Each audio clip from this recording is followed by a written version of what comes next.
Salut! Am ajuns pe apă, adică pe malul apei. Am la dispoziție 2 ore, atât am dezlegare de la soție. Voi pescui cu nimfi, 2 nimfi pe fir.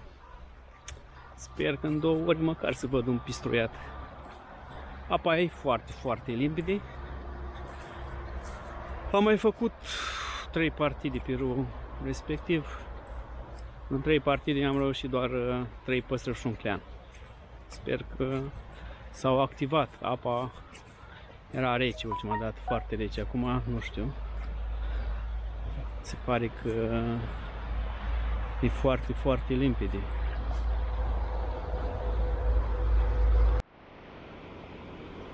Asta e nimfa care pescuiesc și la circa 20 cm am mai pus încă una, dar mai mică.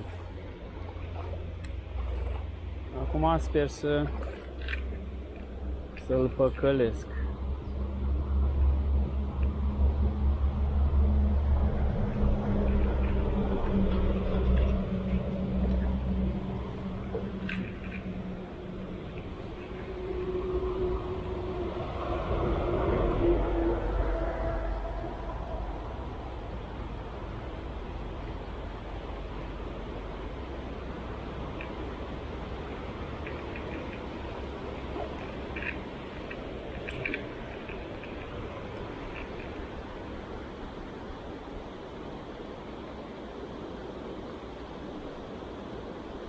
Hai că la primul lanseu, mă, băiatule. Haide, măi. Uite, minciogul nu l-am cu mine. Hai să udăm una. Oh, hai, s-a dus. S-a eliberat singur. Asta se întâmplă când nu ai minciog.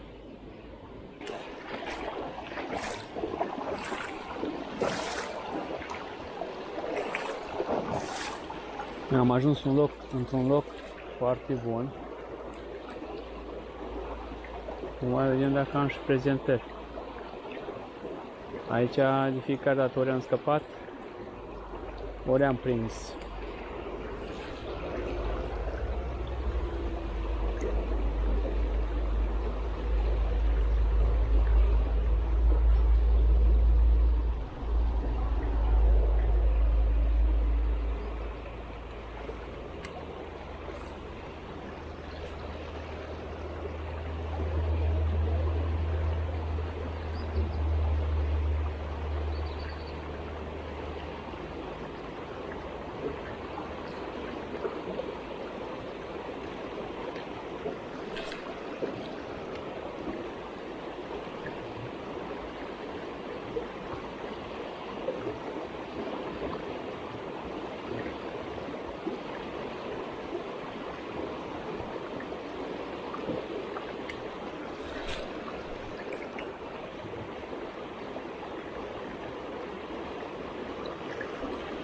Hai că l-am. Mamă, ce fain e. În sfârșit.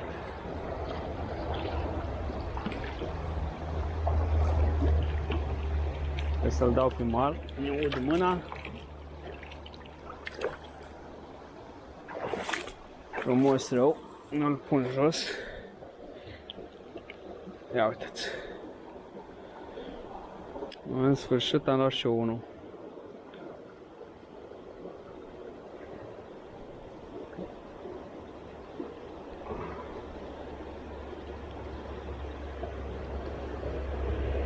Ia uitați.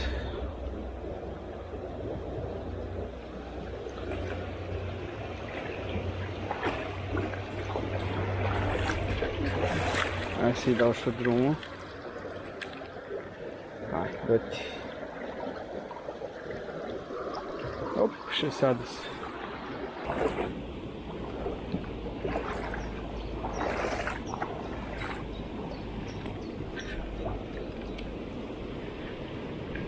O zonă foarte, foarte bună.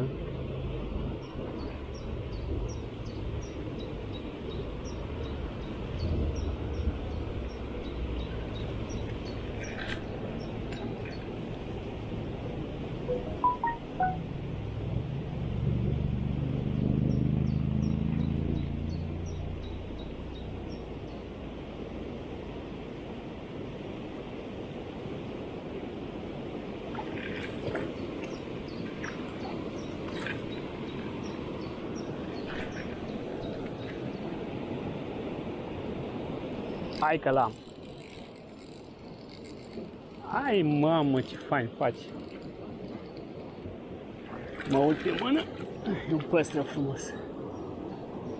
Hai, hai, hai, hai. Nu ne grăbim. Hai, ce frumos e. Hai. Hai la tata. Hai la tata. Op.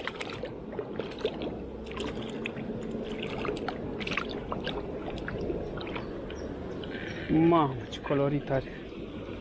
Ce frumos păstrăvior.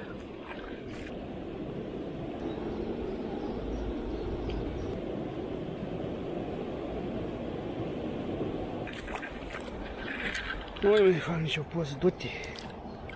Op. Îl chinui prea mult, săracul. Da, cum spuneam, aici e o zonă foarte bună. Am prins cam de fiecare dată aici. Da, frumos.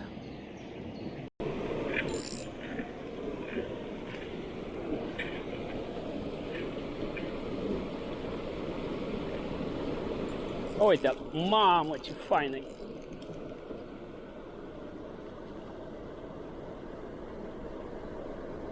Oh. Frumos tare.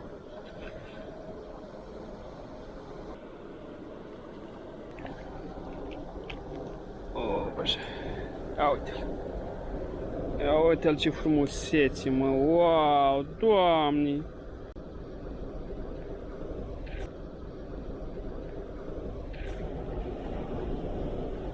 Merită o poză asta. Merită o poză cât de mic așa. Hai să-i dau repede drumul la sărac. Repede acolo așa.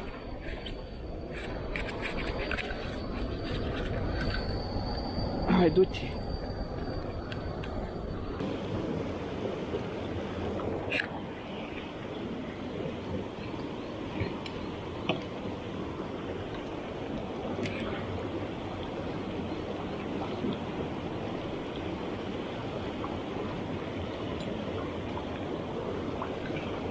Și aici e o zonă foarte, foarte bună. Aici am luat mulți, dar chișchirei așa. Măricei nu prea. Da, am luat când am dat aici anul trecut.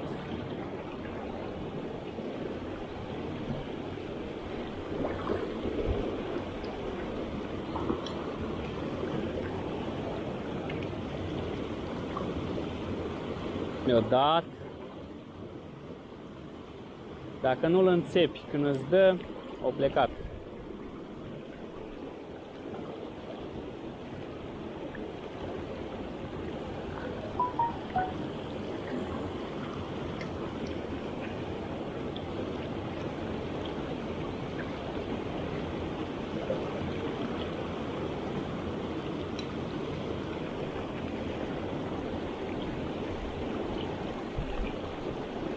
Hai că l-am. Ce frumos!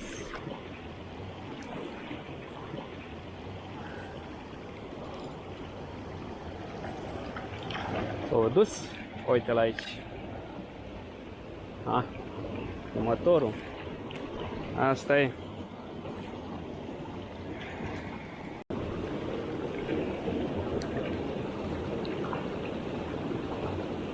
Hai că l-am iar altul. Opa, să dăm mâna. O, mămică, stai să, mămică.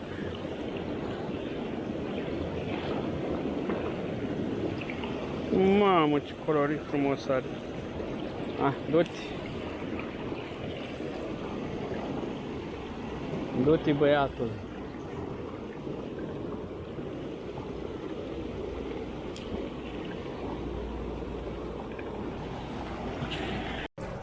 Prima partida mea la nimfă, vreau să vă spun că sunt foarte mulțumit, mi-a plăcut. Cu siguranță voi mai face partide la nimfă, trebuie să mă obișnuiesc să mi se dea mâna.